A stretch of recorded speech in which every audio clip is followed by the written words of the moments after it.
이 시간 우리에게 허락하신 하나님의 말씀 사도행전 19장 8절로 12절의 말씀입니다. 신약 220쪽에 있는 말씀을 제가 봉독해 드리겠습니다. 바울이 회당에 들어가 석 달 동안 담대히 하나님 나라에 관하여 강론하며 권면하되 어떤 사람들은 마음이 굳어 순종하지 않고 무리 앞에서 이 도를 비방하거늘 바울이 그들을 떠나 제자들을 따로 세우고 두란노 서원에서 날마다 강론하니라. 2해 동안 이같이 하니 아시아에 사는 자는 유대인이나 헬라인이나 다 주의 말씀을 듣더라. 하나님이 바울의 손으로 놀라운 능력을 행하게 하시니 심지어 사람들이 바울의 몸에서 손수건이나 앞치마를 가져다가 병든 사람에게 얹으면 그 병이 떠나고 악귀도 나가더라. 아멘. 복된 주님의 날 주예전에서 또 온라인으로 예배드리는 모든 분에게 주님을 위한 평강에 함께하시길 축원합니다. 지난 시간에는 사도 바울이 세례 요한의 세례까지만 알고 있던 그 12명의 제자들에게 예수님의 그 십자가의 복음을 제대로 가르치는 이야기를 나눴습니다. 그 결과 그 12명은 성령의 세례를 받는 놀라운 사건을 체험하게 되지요. 사도 바울은 이들을 중심으로 본격적인 에베소에서의 사역을 시작하게 됩니다. 함께 우리 본문 8절에 있는 말씀 같이 읽어보겠습니다. 시작. 바울이 회당에 들어가 석 달 동안 담대히 하나님 나라에 관하여 강론하며 권면하되. 다른 그 선교여행 지역에서 마찬가지로 사도 바울은 에베소에서도 역시 회당을 중심으로 하나님의 말씀을 복음을 전하게 되지요. 그래도 성령 세례를 받은 그 12명의 도움을 받으면서 자연스럽게 사람들이 아마 그 회당에 귀를 쫑긋 세우고 아마 바울의 이야기를 열심히 들었을 거예요. 그런데 또 다른 일이 생기게 되고 힘든 일이 생기게 됩니다. 9절 말씀을 읽어드리면 어떤 사람들은 마음이 굳어 순종하지 않고 무리 앞에서 이 도를 비방하거늘 바울이 그들을 떠나 제자들을 따로 세우고 두란노 서원에서 날마다 강론하니라. 항상 복음에 대해서 적대적인 반응을 보이는 사람들이 있어요. 어디나 있습니다. 이 사람들이 다수는 아니지만 반대하는 사람들이 목소리가 커요. 목에 핏대를 세우고 반대하는 경우들이 많이 있습니다. 그들은 사도 바울이 가는 곳곳마다 강박한 마음으로 이렇게 사도 바울을 좀 이렇게 배방하려고 했던, 비방하려고 했던 유대인들이 있었고 그들에게 회유가 된 에베소 사람들도 있었겠지요. 계속 공개적으로 사람들 앞에서 사도 바울을 깎아내리기 시작하죠. 고린도에서도 마찬가지로 어디서나 다 이랬어요. 사도 바울이 이들을 한동안 좀 참고 인내하면서 말씀을 좀 가르쳐 보았는데 워낙 그 저항이 거세니까 밀려오는 게 너무 많으니까 아예 이제는 새로운 생각을 하게 되는 거죠. 더는 그들과 맞서서 이렇게 싸우거나 대항하거나 이렇지 않고 그들을 떠날 생각을 하게 됩니다. 언제 어디서나 복음을 우리가 반드시 전할 필요는 있지요. 하지만 어느 시점에 너무 논쟁과 싸움 쪽으로 흘러가게 되면 때로는 그 자리를 뜨는 것도 현명한 방법일지 모르겠습니다. 반대와 투쟁만 일삼는 사람들과 계속 싸우고 있을 시간이 없기 때문이죠. 오히려 그 반만 되는 정성을 쏟아부어도 복음을 받아들일 영혼들이 얼마든지 많기 때문에 그래서 우리가 때로는 버티고 기다려야 될 때도 있지만 그보다 더 중요한 새로운 땅으로 가는 것도 필요할 때가 있습니다. 교회는 새로운 선한 영향력을 세상에 끼치기 위해서 오히려 세상으로부터 세상의 세력으로부터 조금은 좀 거리를 두고 떠날 필요도 있어요. 이 도피가 아니라 도망가는 것이 아니라 전열을 가다듬기 위해서 그런 거죠. 집중력을 갖고 헌신된 제자들을 키워야 되는 시점이 바로 이 시점이었던 거죠. 사도 바울이 그걸 생각하고 이제 판단을 했어요. 9절 하반절에 보시면 바울이 그들을 떠나 제자들을 따로 세웠다라고 얘기하는데 그들은 회당에서 석 달 동안 가르치면서 얻은 제자들 아까 12명 그들이었죠. 사도 바울이 이 사람들을 중심으로 해서 이제 말씀 앞에 무릎 꿇고 배우는 사람들을 따로 무리와 따로 구별해서 세웠다라고 말씀하고 있습니다.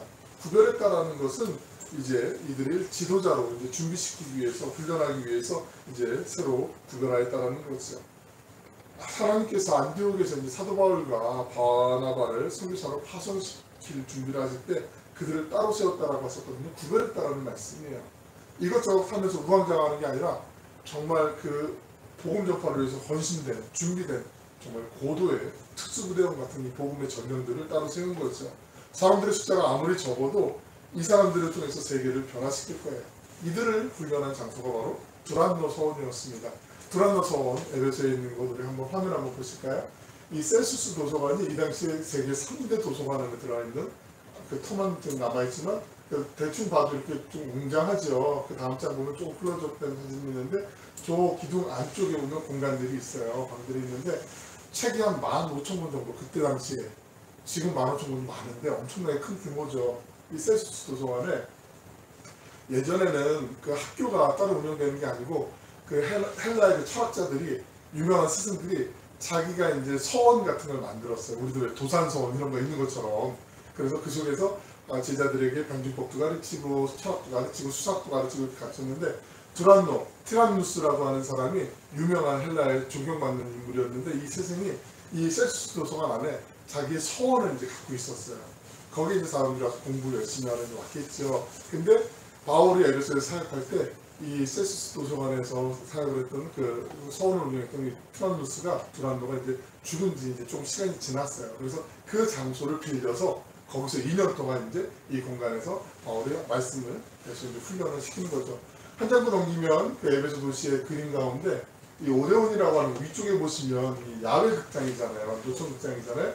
여기가 의회가 시의회가 모이는 모임이기도 하고 사도행전 19장 29절에 보면 연극장 아데미 여신을 추앙하는 사람들이 난동을 피우는 장면이 오늘 말씀 본문 다음에 이제 나오게 되는데 그곳에 사람들이 모이는 것이 바로 저 연극장 저기도 2만 명 이상이 들어갈 수 있는 엄청나게 큰 규모죠. 그리고 한 장 더 넘겨보시면 이 크레테스라고 하는 거리인데 에베소의 사람들이 자기들의 그 도시에 신으로 여겼던 여신이 있었는데 그 아데미였잖아요. 아데미 여신상도 그 종합해서 많이 팔기도 하는데 그 아데미 여신을 섬기는 그 사제들이 다니는 거리 이때 당시 여기에 유흥가 번화가였어요. 그 거리에 사진이 있습니다. 참고로 한번 잘 보시고요. 나중에 우리 먼 시간 지나지 않는 날에 우리가 좀 건강한 모습으로 이런 것도 한번 좀 보냈으면 하는 기대의 마음도 있습니다. 여하튼 헬라의 유명한 스승들은 자기 이름을 딴 스콜레라고 하는 그 서원을 갖고 있었는데 그 우리 영어의 스쿨이라는 학교를 뜻하는 스쿨도 바로 그 히라버 스콜레에서 나온 단어거든요. 사도 바울이 에베소에 왔을 때 이 두란노 서원이 비어있는 걸 보고 두란노 서원에서 이제 말씀을 가르치고 제자들에게 2년 동안 열심히 날마다 복음을 전하게 된 거죠.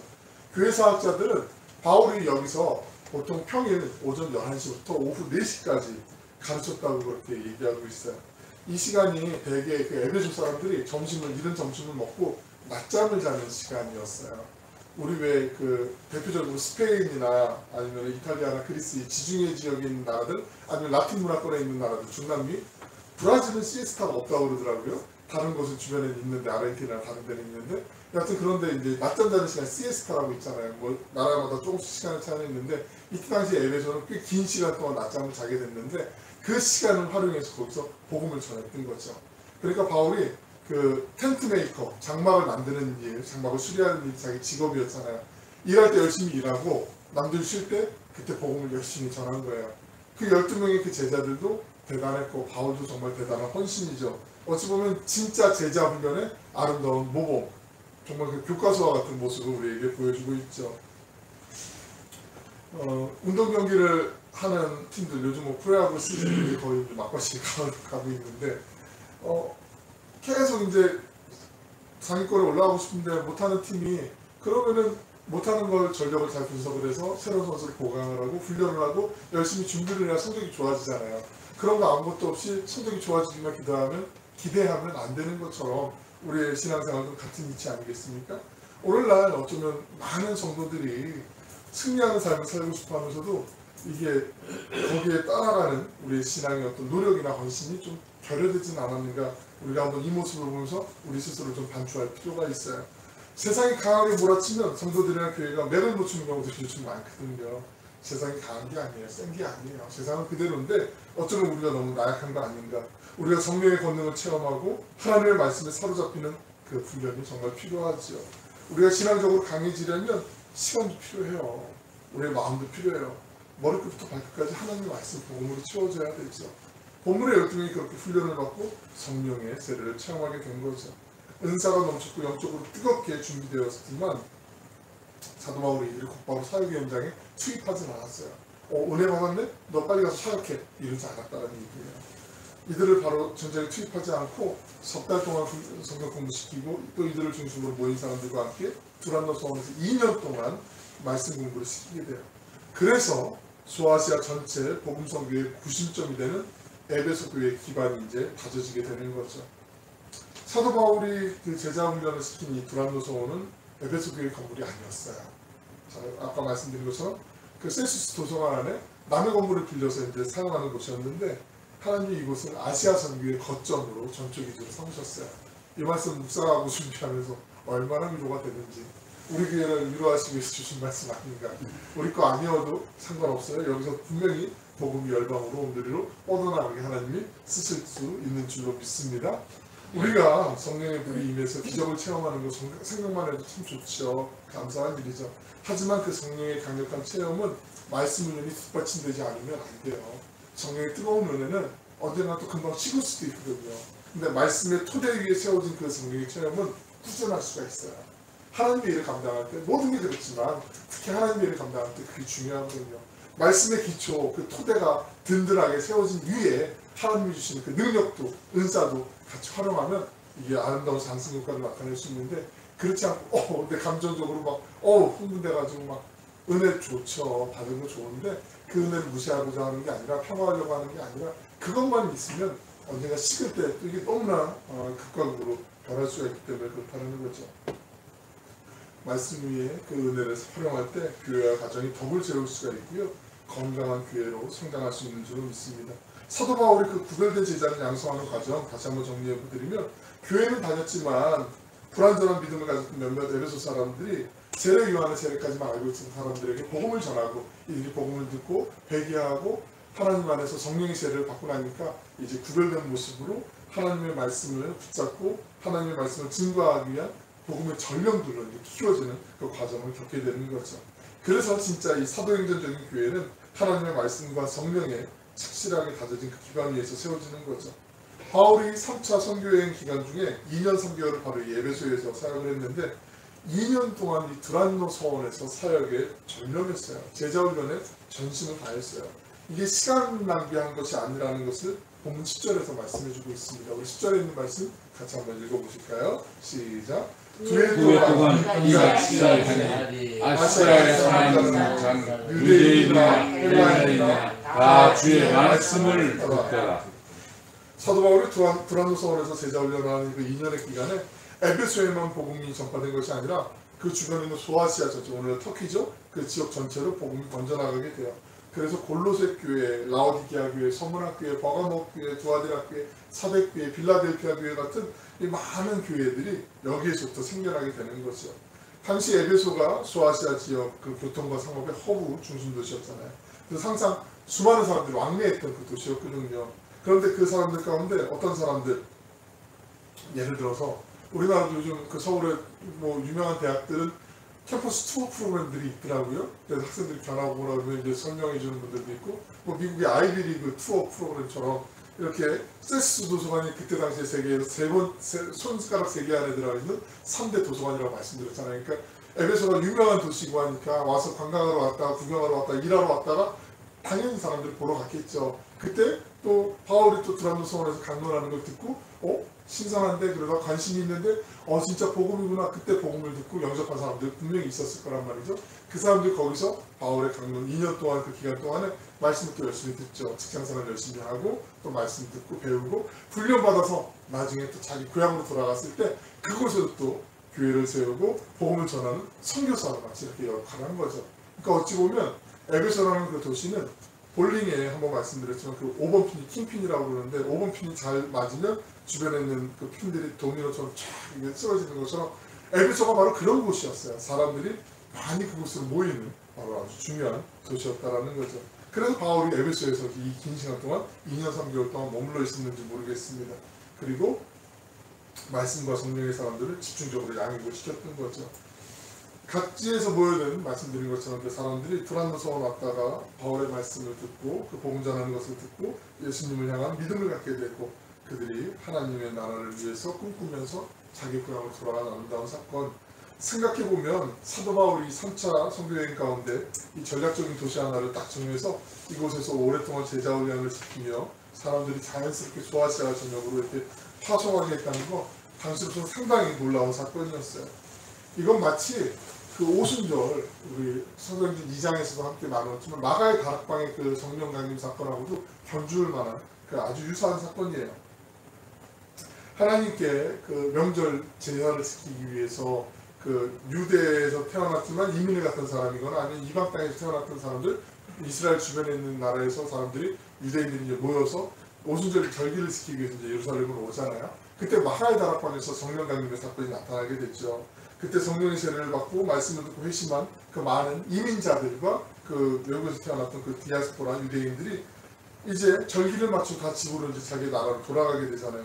그때 예수 그리스도의 복음을 전하는 선교사들로 이들이 바뀐 것처럼 에베소에서도 똑같은 현상이 이제 두란노 소원을 통해서 나타나게 된 것이죠.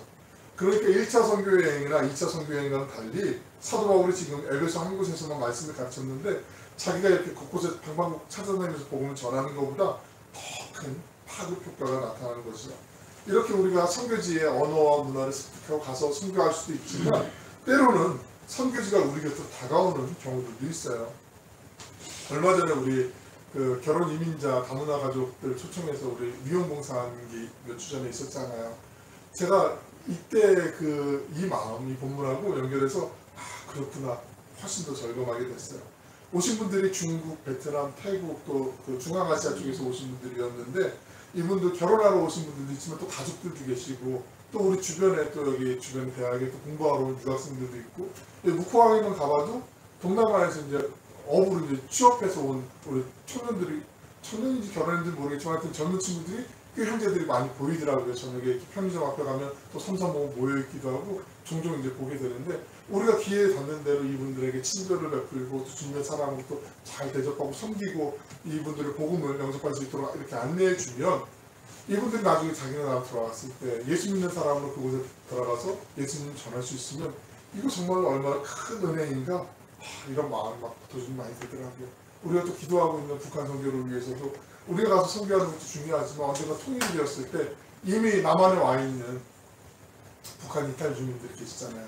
그분들이 복음을 영접하고 그분들이 하나님의 사람이 되어서 성령의 충만한 체험을 하고 나중에 통일이 되면 이분들이 북한 선교에 최적화된 정말 복음의 선교사들로 충분히 쓰임받을 수 있는 분들이에요. 우리가 가서 하는 거 할 수 있지만 그분들의 정서나 문화나 이런 것들 파악하고 오히려 그 시간의 간격을 줄이기에는 줄일 수 있는 것은 이미 이 땅 남한에 와 있는 분들이 복음으로 변화되고 그분들이 선교의 비전을 갖고 나가는 게 훨씬 더 좋다라는 것.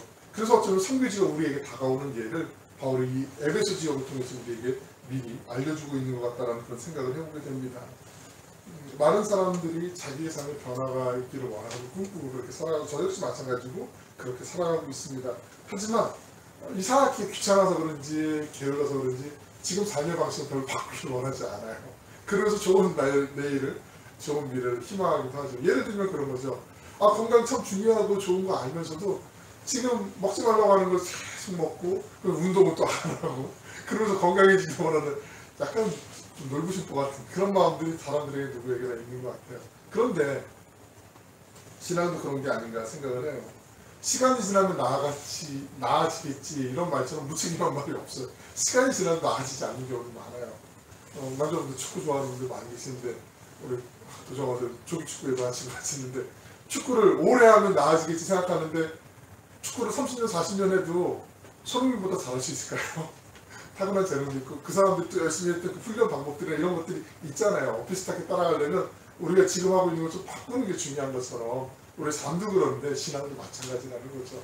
우리가 하나님의 은혜를 받고 하나님의 복을 기대하려면 복 있는 사람이 걸어야 되는 길을 가는 거 그게 중요하죠. 시편 1편 1절에 말하잖아요. 복 있는 사람은 악인의 길을 따르지 아니하고 오직 여호와의 말씀을 즐거워하여 그 율법을 주야로 묵상하는다는 것. 하나님의 말씀이 밤낮으로 내 양식이 되는 것 그리고 그 말씀대로 기도하는 것 쉽지는 않겠지만 지금 우리의 삶에서 우리 각자가 알고 있는 늘 바뀌었으면 하는 그 작은 부분부터 도전해 보는 거죠. 변화를 우리가 꾀해 보는 거고요. 안 돼도 괜찮아요. 실패하는 게 한두 번이에요. 우리 실패에 익숙하기 때문에 그것 때문에 실망할 필요 없어요. 안 돼도 해보는 거예요. 다시 우리를 일으켜 주시고 우리에게 힘과 지혜를 주시는 그 주님을 의지하는 믿음 그 믿음을 갖고 다시 용기 내 보는 거죠.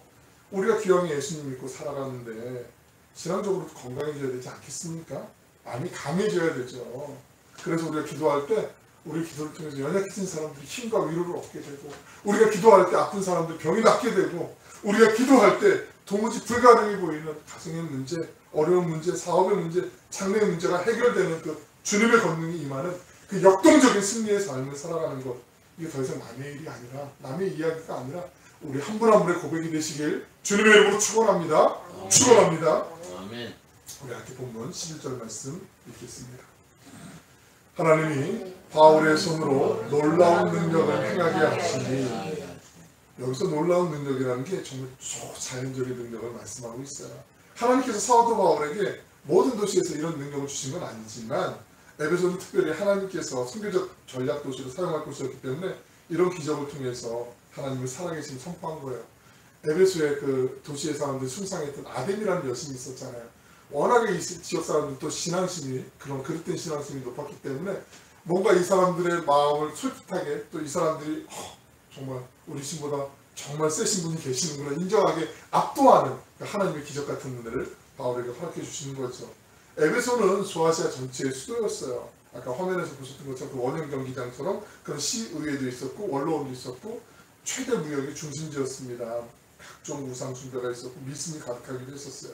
그래서 하나님이 그곳에서 바울에게 이런 능력을 주시면서 오직 예수님만이, 하나님만이 모든 이름 위에 뛰어나신 분이심을 선포하게 하신 거죠. 중요한 것은 하나님께서 사도 바울의 손을 통해서, 기도하는 사람을 통해서 역사하셨다는 거죠. 오늘도 하나님께서 하나님의 마음에 합한 사람, 하나님만을 의지하며 갈망하는 사람, 바로 우리를 통해서 당신의 놀라운 일들을 행하고자 하나님의 뜻을 품고 계세요. 12절에 있는 말씀 같이 한번 읽어보시겠습니다. 시작. 심지어 사람들이 바울의 몸에서 손수건이나 앞치마를 가져다가 병든 사람에게 뿌려주는 그 병이 떠나고 아끼고 나가더라. 아멘. 여기서 손수건이나 앞치마는요, 바울이 그 장막 깃는 일을 하면서, 만드는 일을 하면서 작업용 앞치마 같은 거 있잖아요. 그 앞치마하고 땀이 흐르니까 땀을 닦기 위한 손수건을 얘기하는 거거든요. 그러니까 이게 뭐 앞치마의 능력이 있고 손수건의 능력이 있는 게 아니라, 하나님께서 그 다른 사람, 이 하나님을 섬기는 사람, 그 하나님의 일을 감당하는 사람, 그 믿음을 통해서, 그 믿음을 신뢰하는 사람들을 통해서 기적이 흘러나가게 하나님 쓰셨다라는 거죠.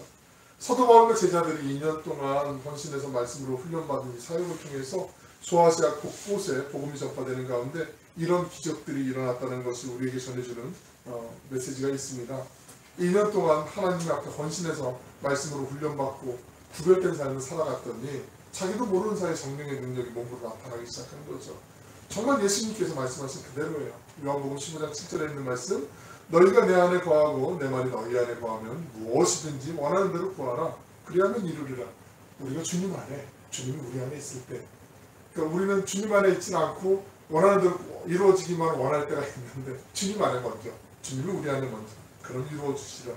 온전히 하나님의 말씀에 붙잡혀 있으면 하나님의 능력이 우리도 모르는 순간에 흘러나갈 수 있다는 거죠. 이 능력은 병든 사람을 낫게 하는 능력이고 귀신이 쫓겨나가는 능력입니다. 이런 능력들이 나타나는 거죠. 저는 우리가 하나님 앞에 예배드리는 동안, 말씀을 받고 훈련받는 동안, 예배드리는 동안 우리 육신의 병도 떠나가게 되고 어둠의 영들이 떠나가게 되고 상한 심령들이 회복되는 그런 치유의 역사가 일어나기를 축원합니다.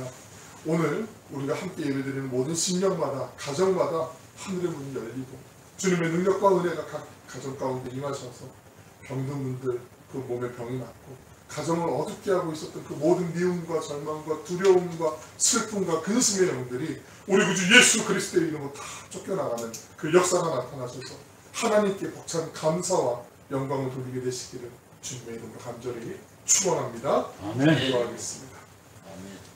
사랑하여 풍성하시고 자비로우신 아버지 하나님, 사도 바울이 두란노 성원에서 2년 동안 사역하면서 소아시아 지역 전체로 복음의 파장을, 복음의 능력을 흘려보냈듯이 우리 온누리교회가 말씀 충만, 성령 충만하여 우리 동해시와 우리나라와 온누리 열방의 복음의 능력을 흘려보내는 은혜의 통로로 쓰임받게 하여 주시길 원합니다. 연약하고 부족하지만 정결하게 하시고 거룩하게 하시어 주님께서 쓰실 도구가 되게 하여 주시며 사모하는 심령마다 성령의 은사를 내려 주셔서 복음의 능력이 나타나며 하나님의 영광만을 위해 쓰임받는 선한 도구로 우리를 사용하여 주시옵소서. 험한 세상 가운데 우리의 모든 문제보다 크신 하나님만을 신뢰하며 세상의 방법이 아닌 하나님의 뜻을 구하고 기도하며 주님의 권능에 힘입어 선으로 악을 이기는 신실한 주님의 청지기로 승리하게 하여 주시옵소서. 사랑이 많으신 예수님의 이름으로 기도 올려옵나이다. 아멘.